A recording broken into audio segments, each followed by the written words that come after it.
Thank you, Nawaz Mohammed, for meeting with me today and doing this interview. I'm excited to learn from you and more about your ideas about reconciliation. But first, will you start off with telling us a little bit more about your background and how you got to where you are today? No, thank you. So my background and the link to what I'm doing today is very personal. I was born, studied, and grown up in the eastern part of Sri Lanka, which was part of the war zone of the 4 decades of war in Sri Lanka. And so I was pretty much growing during the war period, and then I saw it all through. And I also had a lot of personal losses due to the war, but also the pre-war, pre-war kind of violent situation. So it was a very ethnically associated, oriented conflict and war in Sri Lanka, and I belong to the second minorities in Sri Lanka, the Muslims. Interestingly, the Sri Lankan Muslims also associate their ethnic identity as Muslims, in addition to their religious identity. So there were tension between the first minority, which is the Tamil community, which fought, like the main, the struggle, the freedom struggle with the Sri Lankan state was by the Tamil community and their representatives. But in the eastern province, it was the Tamils and Muslims and very little Sinhalese, who the majority, the majority of the country. So the dynamics were very different, and there were a lot of tension between the Tamils and the Muslims. Initially the Muslims supported the Tamil struggle, and then later there were divisions and rift between the two communities, and the Muslim community started to search its own identity, political aspirations, and all of that.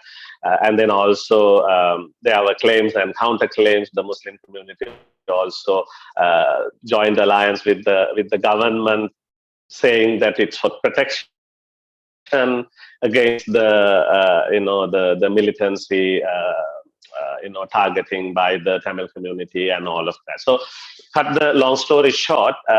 So I was living, growing, in this context, and as a result, I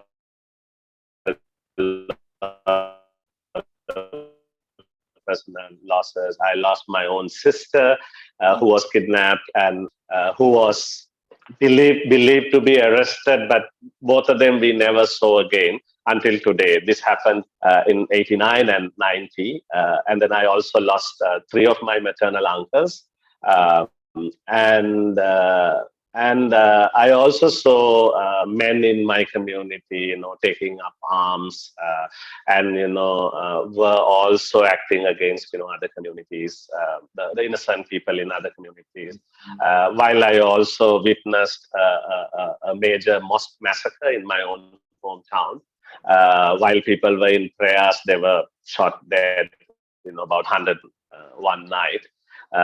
Who are praying at the mosque. So it was kind of this very volatile, very complex, very confusing context. I was growing up as a young person, and I had many choices. It was a free, violent context. There were a lot of groups that were mobilizing young people from all sides. And there were a lot of anger, there were a lot of frustration, there were a lot of temptation for attacking others, or so that kind of a context. But luckily, my mother was a real common grounder, peace builder by nature. She had friends from other communities, which was not very normal in my community. My village was 100% Muslim village, so there weren't a lot of association with others. But with my mother's links, so she always told the stories of the different sides, and she also helped me to understand and navigate through the complexities. And these are not straightforward things. It's not that you versus us, kind of situations. It's not that she went to she worked in any civil society, or she went to any peace building training or anything like that. As a woman, naturally she had that. And then I was also sent out of the area for studies to single area. So I also had the opportunity to be trilingual, which is also not a normal thing in the Sri Lankan context. So I had access to different communities. I was able to communicate with the different communities in Sri Lanka. So all of that gave me a very different perspective, and I really was really wanting to do something to change what the country was going through, and I had the passion to really make whatever the little change that I can make in that context. So that's how I got into this field, and now I'm a 2-decade-old peace builder, common grounder, who is really very committed. And I had a lot of opportunities to move out and hold international positions, work and live in other countries. But I have a very personal commitment to see through a peaceful Sri Lanka. So that's who I am, and that's how I am here today. What an incredible story. And I'm sure you are able to connect with the people that you work with, as a living example of somebody who has come to terms with your history and wanting to move forward. And I'm sure that's very impactful. Yeah, and we have a number of people in our team with kind of similar experiences and commitments. So we also have a wonderful, diverse team that's kind of really committed and passionate about what we do.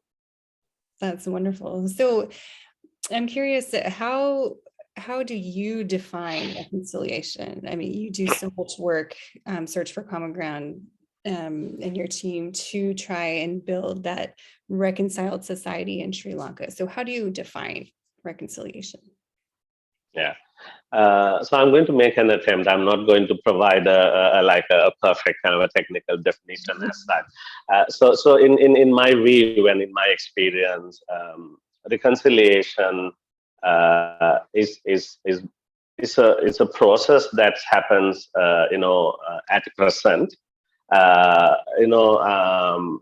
That with a very good understanding and acknowledgement of everything that happened in the past in terms of the violence, the destruction, the losses, the divisions, the mistakes, the weaknesses.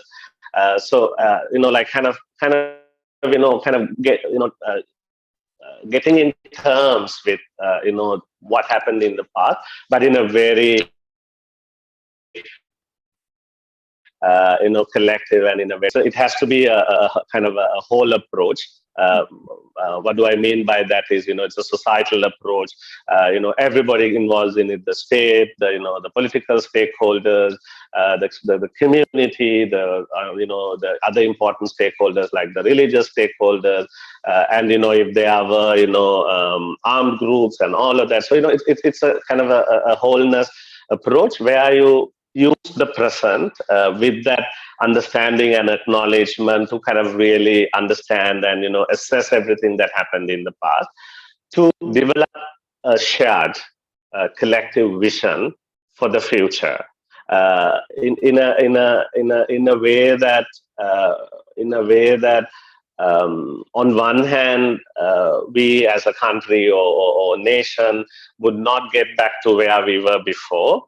But on the other hand, also to actually go beyond that and to create a nation, a vision that would actually take us to the next level, make us even better, So for me, that's kind of the way that reconciliation links the past, present, and the future, and it's about how to use the present through a process to work together, like come together, talk about, and, well, there'll be grievances, there'll be anger, there'll be frustration, there'll be concerns, there'll be fears, so kind of, like you create an atmosphere, you create the necessary mechanisms, you create, provide the necessary, facilities and all of that. When this would take place in a constructive and in a collaborative manner, and then through that process, as a nation, you come with a collective vision for the future, and that vision could encompass, like a lot of different things, depend on the different context. It could be about, how to devolve power. It could be about, how to address past grievances. It could be about, how to, provide justice to those who seek justice. It could be about, how to provide reparation for those who really needed reparation, and like how to help people to help them find the truth that they want to find. So there could be a lot of different things, but it's all about how do you really collectively develop this as a shared vision for the future. And on another perspective, reconciliation could also be defined through different thematic topics like justice, peace, and reconciliation, and then like truth and different aspects.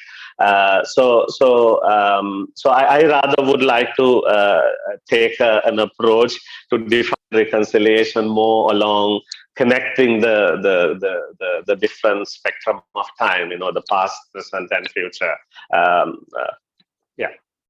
Okay, and so does that then? So you don't take one at a time, right? You're not working just on retrospective, trying to fix the past before building the future. Is that right? So are you working on them all simultaneously? Yeah, I mean, as I said, it's like I mean, a lot of people. I mean, another aspect is also a lot of people look at reconciliation as an outcome-based thing. Like they feel that reconciliation need to produce certain outcomes, right? Whether it's justice-based or whether it's other aspects-based. Whereas my personal belief, as well as our organizational belief, in terms of reconciliation, it is both a process-oriented approach and an outcome-oriented approach. So we need to have a good balance between these two, because as all of us know,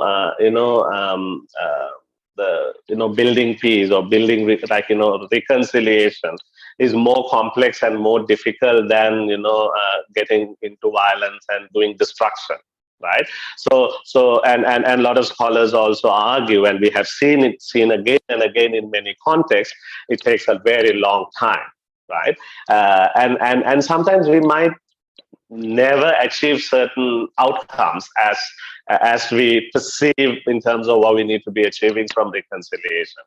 But even outcomes at other levels, through good processes that help to build and rebuild trust and confidence and collaboration, is also very useful and helpful in a lot of different ways concerning the future. And it's also a generational thing, like so like I'm in the kind of the mid generation, and so I had a previous generation, and I have a daughter who is 21-year-old, and the next generation, right? So the next generation, for them it's a very different experience. They don't know a lot of what has happened, and for them it's also about moving forward, and what they need to move forward is also things that are that they could grow. They have they have that freedom and space and opportunities and all of that. So it's also about finding a good balance between how much we focus on the past and how much we focus on the future. So that's why for me the present is really important when we talk about reconciliation. Because that really is where you shape the past and the future. Thank you. So what actions then do you think are most beneficial to working now in the present and finding that balance?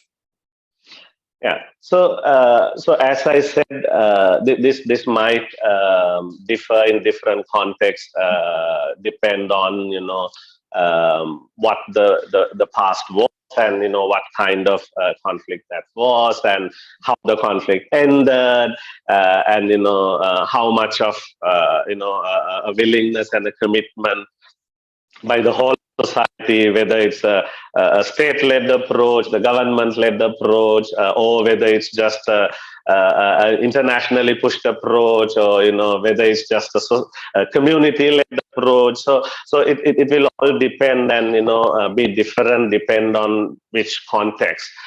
However, there are certain actions that I think are fundamental and really essential in any of these contexts. So one is about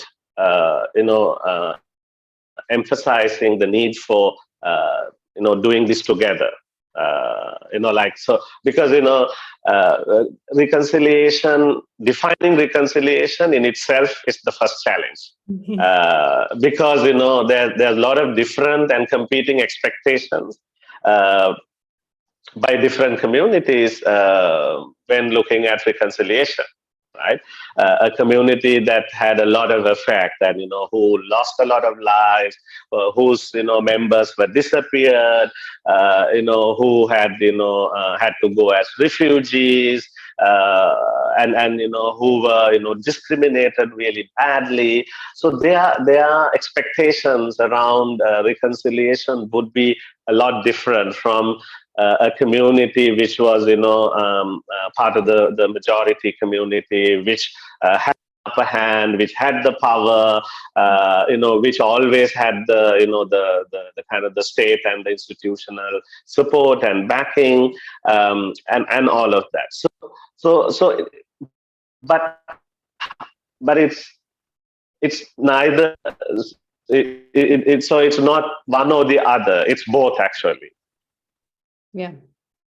Because it's also important to majority community, because that if you really don't understand that, and if you also don't bring that into the table, into the process of defining, and that's why I use the term a shared vision. Unless we bring these different stakeholders with different and competing, so one important action is this kind of bringing the different communities and stakeholders together is a fundamental action. And then the second action is, in a way, starting a consultation process. I think that's a very useful process in any reconciliation, efforts, because usually this happens in a rush, and there's deadlines to meet, and political stakeholders have their aspirations and all of that. So often the more powerful players have a say, and then the other groups, and especially communities and more vulnerable, marginalized groups, doesn't get an opportunity to have a say and to contribute to designing a reconciliation process. So another important aspect is the consultation, and the third aspect is how to design different community engagement initiatives where there's an avenue to engage the community, both in terms of creating awareness in terms of what's happening as part of the reconciliation process and various mechanisms and so on, but also having real, genuine review and their feedback, because often end of the day, reconciliation need to be materializing, resulting in those who are affected and their life need to be changing. They need to be feeling a difference. They need to be behaving differently, right? But often a big mistake that happens in a lot of reconciliation processes is that it's just a matter for those who are powerful and those who fought. right? So I think the third piece is this engagement process, and the fourth one is around really working out on the different institutional arrangements, different mechanisms, and then making sure those get adequate resources, those get adequate expertise, and then also having a good plan and strategy, and then the real commitment to roll out and all of that. And again, it's depend on the context, whether it's all local or whether there's a bit of a hybrid, local and international. All that will be depend on the different context. So for me, and from our organizational perspective, we feel these are really fundamental. Kind of a process to bring the different stakeholders and diverse perspective, competing perspectives together, and kind of developing a shared plan and a vision. Second one is a consultation process to really consult and get the voices of the people and the community, especially those affected and those who are vulnerable. And thirdly, an engagement process, a continuous engagement process with community and all the different stakeholders, and it's not just the those who fought or those who are powerful. And fourthly, making the necessary institutional mechanism related arrangements and kind of working through those aspects. And fifth one, I would add a lot of community initiatives, community led, community, originating from communities, whether it's memory related aspects, or whether it's about truth seeking aspects, or whatever it is, but like how to do organic, locally rooted, contextually oriented, locally led initiatives is another extremely important action for successful reconciliation processes. Definitely. Thank you. So looking through some of the materials and the different initiatives that Search for Common Ground has worked on in Sri Lanka, there seemed to be some focus on knowledge and trying to change people's mindset and perspectives. And some of the initiatives seem to be geared more towards behavioral changes. So can you speak to that a little bit? And how do you decide which initiatives to pursue and that balance between changing mindsets and then changing behaviors? Right. So the way we strategize our actions is based on real careful and deep analysis of the different stakeholders or the communities we want to engage with, and we see what do they need and what would make the kind of the catalytic change. As NGOs, we are small, and whatever we can do are small. So it's extremely important that without too thinly spreading out, to be strategic and think of catalytic initiatives. So why we targeted some of our initiatives on knowledge is because we understood, as I said earlier, one community in Sri Lanka felt end of the war has brought reconciliation and there's no other need. There weren't, much of an issue. The problem was, because there was a war in the war-affected area, people had economic problems. As long as, economic supports are provided, you build a road, you build them house, you help them to find a job and income. That's genuinely, it's not that they were not political people, and they were not anti-reconciliation people. These are ordinary people, mothers, fathers, youngsters, women, government officers. So because a 40-year war also had a huge divided society and deep divisions. And these divisions were also really played by media, and their thinking and their belief was also shaped from the information, the knowledge they had, about why they are at war in the first place, and why youth from a community took up arms, and why they had started to fight a war and all of that. So there weren't a process of educating them about the root causes of the origin of the conflict or the war. And because that's important to understand, that if you are to really understand what reconciliation means and what do we need to be doing in terms of reconciliation.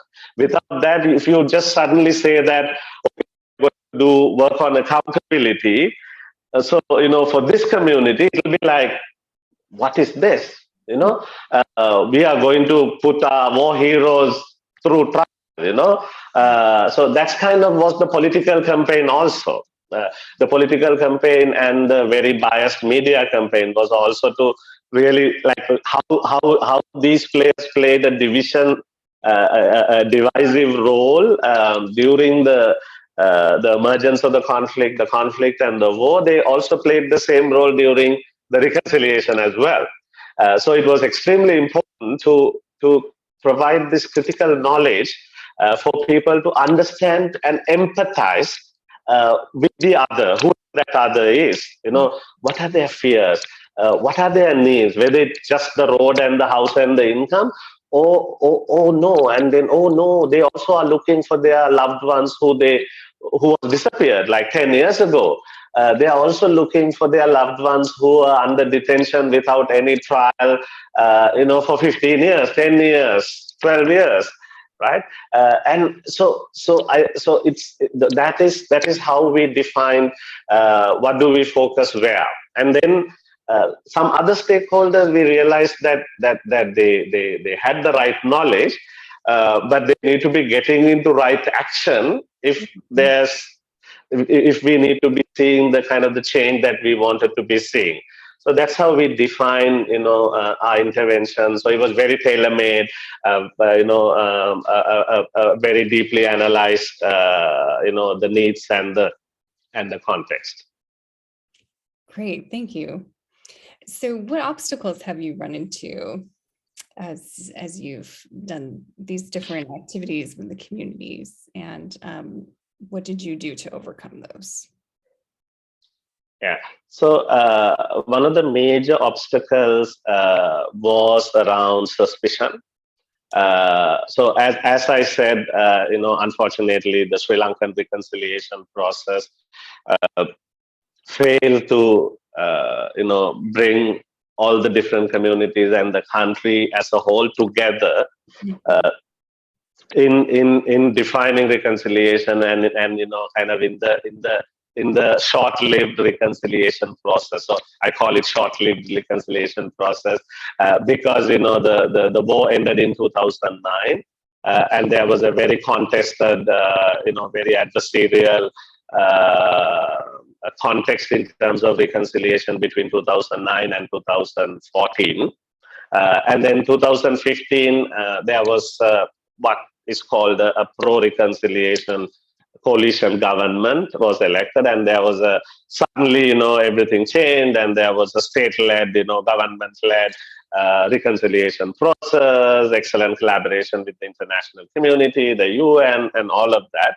But again, even that government failed to bring all important stakeholders, especially the opposition, who had an adversarial approach towards reconciliation prior to their government.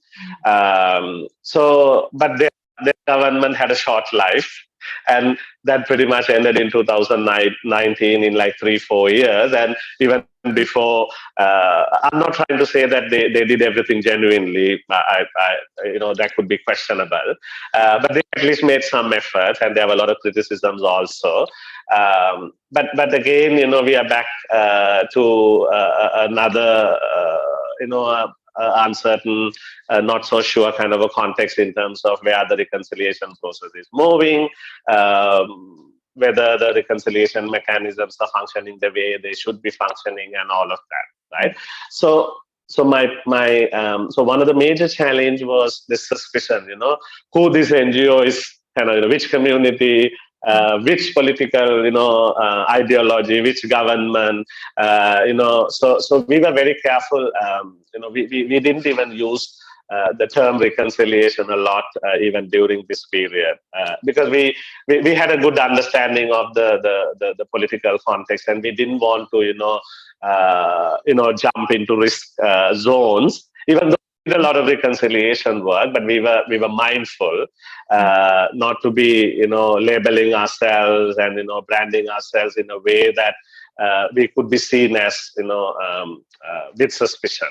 So the major challenge was that suspicion and the trust deficit, that also a bit historically coming in the Sri Lankan context in terms of NGOs and the NGO work. Whether it's true or not, it's a perception that exists. So that's a major challenge. And the other challenges were this political dynamics and the change of the political. The party, the government changes and all, because we had to really shift gears from this end to that end within 2-3 years, when there's major, because obviously what would be a desired situation is there's a collective vision, and whatever the government come into place, you go through at least a decent 10-year time frame, would have been the ideal situation. But for organizations like us, shifting gears every 2-3 years, is another major challenge. And the third challenge is also around what kind of a balance to find between community-led, community-oriented approaches versus the state-led kind of the mechanisms, the Office for Missing Person, the Reparation Secretariat, and so those mechanisms versus how to really run and work with community initiatives, but we also tried a bit of a balance there to kind of work in between, and kind of being the bridge between the two, and so that's a lot of what we actually did during this period. Wow. Yeah, I can see how right, that bridge is needed, and your organization could step in there.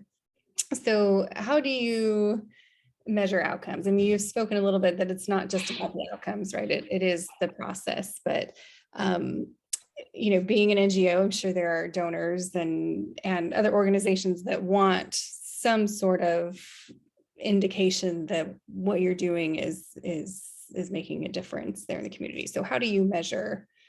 What do you do?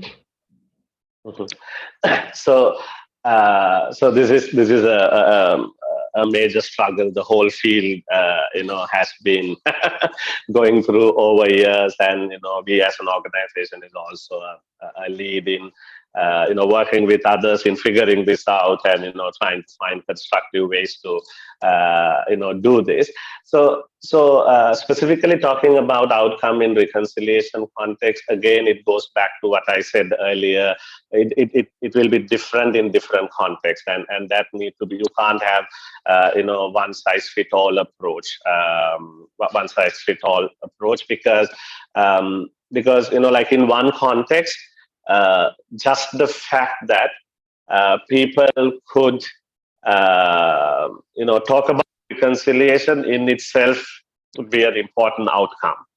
In a very very closed context, highly securitized, highly surveillance context, and so on. The fact that people are able to speak and say that I really want this, I want to find out what happened to my loved ones.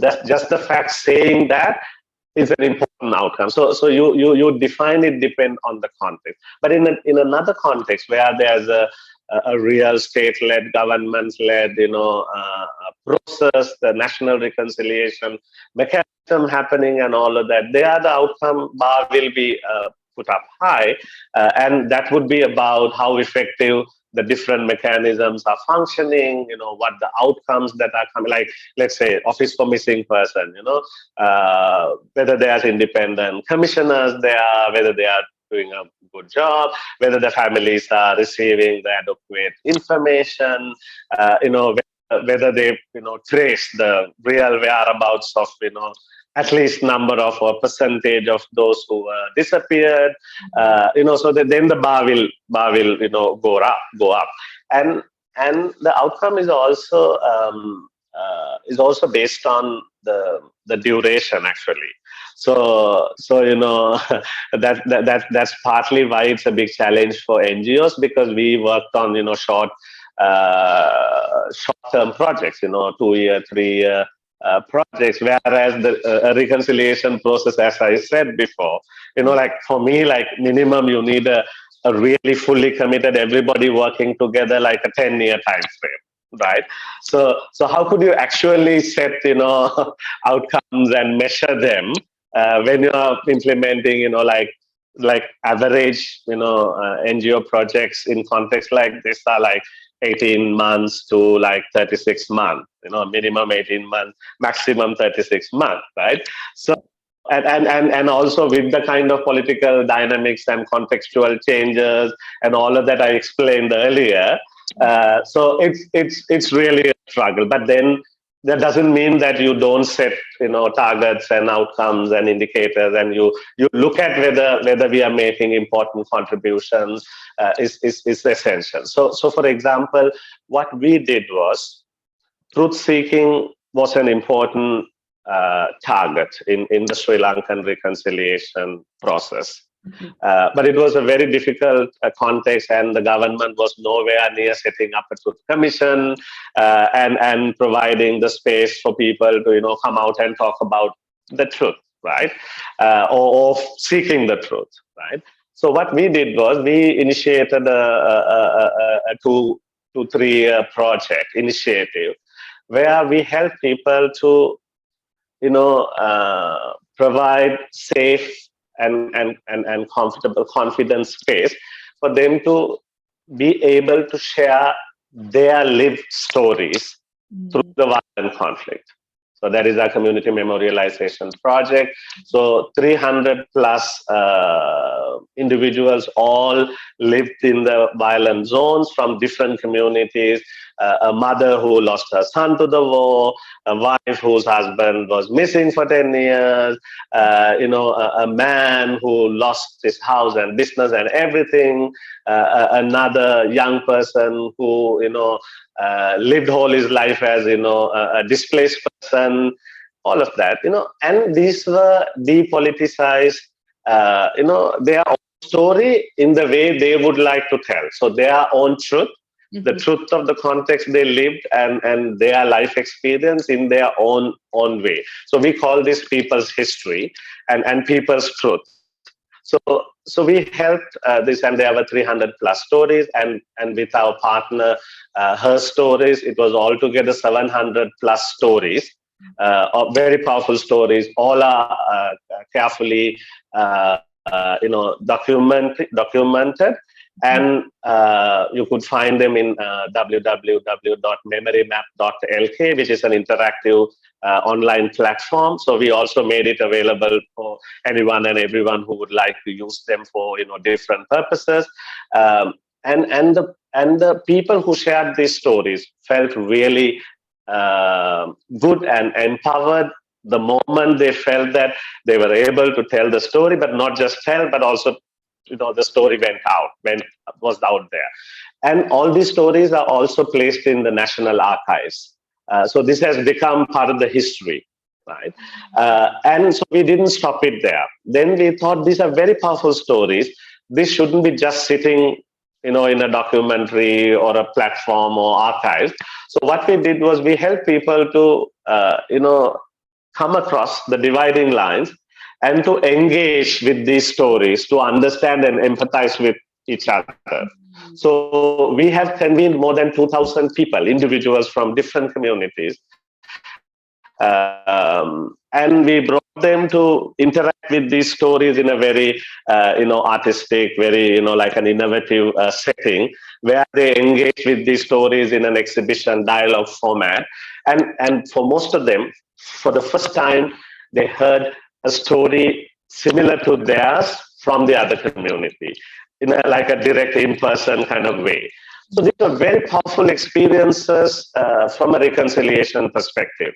The ability to speak out, my feeling and my fear and what happened to me, and then also the satisfaction that I was able to tell this to a lot of others or with others, and then also for me to see and hear what happened to others and to understand and empathize with it, because this is what I meant earlier. It is about dealing with the past, using the present to build a shared future. And our focus on this project was to build a community that would ask for non-recurrence of violence. So we designed this process, and at the end, the outcome we set was all of these people engaged in this process made a very strong personal commitment, saying that this happened to me and this happened to the other person because of violence. Yeah. We don't want violence in any way for our children, our next generation. So we build it on the non-recurrence of violence pillar of reconciliation, and we set the outcome there, but in a strategically at a level that we could be able to achieve and measure within a 2-3 year project. So I think that's the best that organizations like us could navigate and do in context like this in terms of outcomes and how to measure outcomes. Yeah, wow, that's a very powerful example. Thank you for sharing that.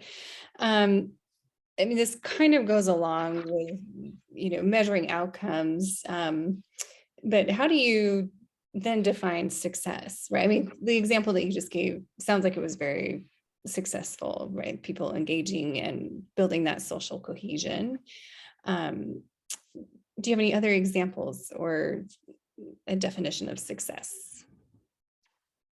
Yeah, no, I mean, success in these contexts also need to be placed at, different levels and scales. So, for example, if you look at the Sri Lankan reconciliation process as a whole, a vast majority of the people and people who even worked on that would say that it's not a success story. Right. I can't fully disagree either, right? Because as I said earlier, the reconciliation process would have helped the affected people to feel that they are relieved and things have changed for them.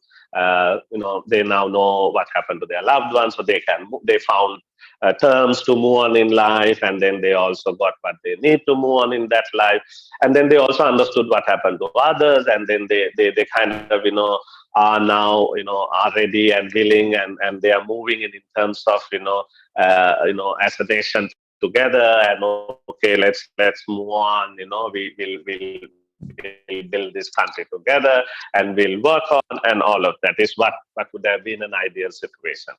And the second way of looking at success would be, we might not have achieved all that. It's fine, but then there's still hope and trust. There are institutions that are working hard, that are professional, that have the independency. There's political will and commitment, and there's resource allocations, right? So okay, not everything happened.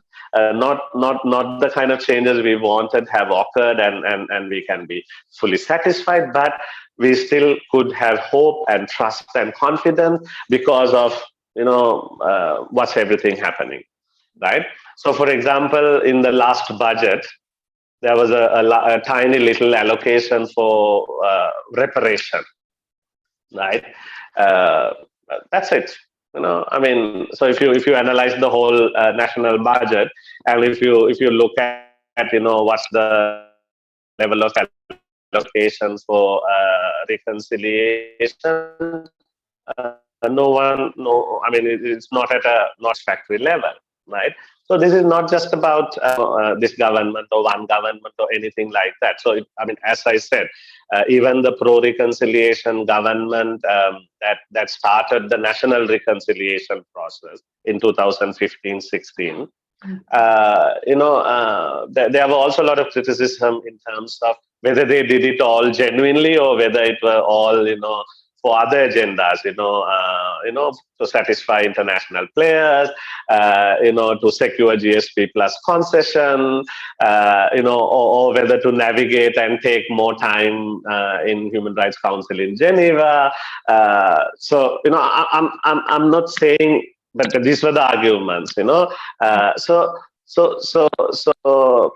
success for me personally, I would say, as I said, reconciliation is a process oriented. It takes time and all that. So it's important that we see the kind of the final results through in terms of the individuals and communities side with actually receiving reparation, actually receiving justice, actually seeking truth and all of that. But even if it's not fully materialized, if they're still, independent, professional, functioning, resourceful mechanisms and processes and initiatives, for me, that's a good level of success to be happy about.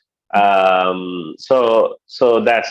But that's what I'm talking about at a national scale, at a country scale. But at project levels, you could measure success depend on where you set the bar and whether you were able to achieve what you want to achieve. So, for example, we produced and telecasted a television drama series during this period where we actually we had a simple target in terms of success. The target was to reach out to a community that had very little knowledge about the root causes of the conflict and war, and and based on that, what are the complexities and the dynamics in a reconciliation process? And it's not a simple, straightforward thing. So we just want some, crystallized, innovative messaging that really get to people in an artistic, popular formula, right? So we combined the television drama series is very popular in Sri Lanka. It's a family time thing, and so we picked that format, and we picked some really strong and popular artists. And we also picked a television network that has, one of the highest ratings for drugs. So had a real innovative team that put together the storyline, and we delivered a simple storyline. And the target we had was to reach, 1 million viewers who viewed this, right? And then when we measured it, technically and scientifically through, rating systems and all that, we have achieved that. On top of that, we also did Viva Circle discussions independently through external evaluators, and people said this has resonated with them. They understood certain things for the first time. They got new knowledge, and they now think about it differently. And on top of that, this drama was also one of the best 10 trending shows on YouTube during that period. But some others might argue that, okay, fine,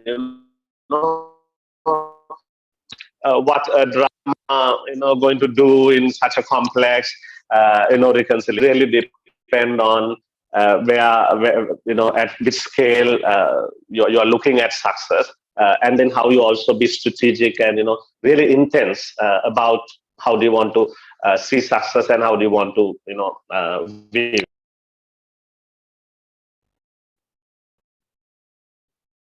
Thank you. Sorry, I cut out just at the end there. So good. Yeah, I appreciate what you're saying about it really depends on, what are you looking for, and what context are you working in? And that can be very varied, as well as important for these things to happen on all different levels of society. For, as you said, reconciliation is that it can be that whole holistic approach. What lessons do you have for others who are pursuing this reconciliation and this societal level change in areas of conflict? So one lesson is one shouldn't be waiting for a perfect reconciliation process to work on reconciliation processes.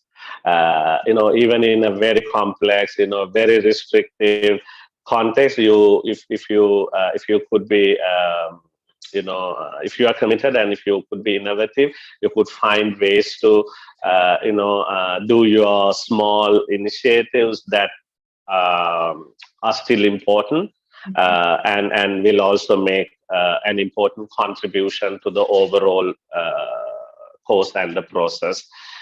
So I think that's an important lesson. And the second lesson is it's also important that you don't. This is from my perspective. You don't, put yourself in a very fixed compartmentalized box, saying that I will not engage with the government, state, and the kind of a total principled approach. I respect principled approach, but it's very it's really will be a challenge to make, because you could make very important contributions in the state-led and the government processes, if you really have good good intentions and the knowledge and expertise and all of that. But the moment you really separate yourself and distance yourself, you won't be able to make that contribution. So, for example, I was able to make two important contributions in the national reconciliation process. One was that I contributed to design the consultative task force, the process of community engagement, and how to do the consultation with the community. So kind of the training of the trainers of those who will go and do the consultations and so on. So that was one contribution. And the second contribution, I was invited and I served as part of the media and communication working group, of kind of the joint working group with the government and the state. So it was a very important, aspects. Every week, it was reviewed and looked at, what is working, what is not working, what could be done better, what could be done more, and all of that. So this didn't mean that the government and the state was perfect and they were doing a perfect job, and I'm fully in agreement with them. I still have disagreements with them, but it's also an opportunity for you to contribute. So that's the second lesson, my personal lesson. And the third one is I also have seen a lot of people, take either side. They believe in fully focus on state-led, the government-led, this national mechanism, the mechanism, the different commissions and all of that, the international processes, all of that, and some others fully or exclusively focus on community-driven, community-led, kind of initiatives. So my lesson and our lesson was that it's important that you kind of find balance between the two. The different the different aspect of these depend on the different context, and where there's more opportunity, you make use of that space there. And then also the final one is around try and work a lot also in between, in the middle, and kind of bring these together and kind of facilitate information sharing kind of consultation, monitoring feedback, and all of that. We were part of an initiative where we worked with the affected women across different districts, where we help these women to really build relationship with each other, but also for them to work as a collective to engage with the reconciliation mechanisms. So in the sense that to know what the different mechanisms are coming, and then to provide, and they also provided a written submission to the consultative task force from affected women's perspectives and so on. So it's also important that you play that middle role, in a strategic manner to kind of really influence both sides to effectively participate and to make the processes and the initiatives more meaningful. Right? And then a final lesson, which is not something we as an organization learned, but Sri Lanka as a country learned, was while it might be natural to be ambitious in reconciliation processes, it's extremely important to be modest in terms of setting expectations and working towards that, and then also realizing reconciliation both as a process as well as outcome. To have focus on both, and to also understand the importance of having the balance between the two, and also the time constraint, and the need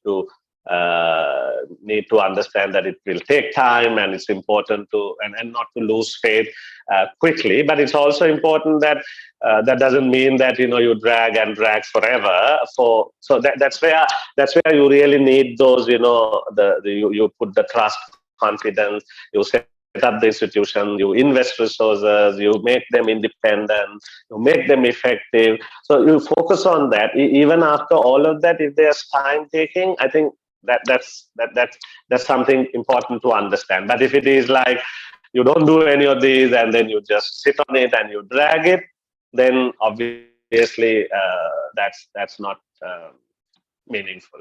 Mm-hmm. Well, Nawaz, thank you so much for meeting with me today and sharing your thoughts about reconciliation and the work that you're doing in Sri Lanka. I really appreciate you taking the time. Yeah, no, I really appreciate your effort in interviewing me. Thank you very much, and it's also helped me to do a bit of a collective reflection of our, work and the context, which was refreshing. Even though there's a lot of frustration as an overall outcome and success as a country, but I also have a good level of fulfillment and satisfaction in terms of what we were able to do and what we are still able to continue to do. We still have hope, and we are pursuing that hope. Thank you very much. Good. Well, best of luck and keep the hope. Thank you.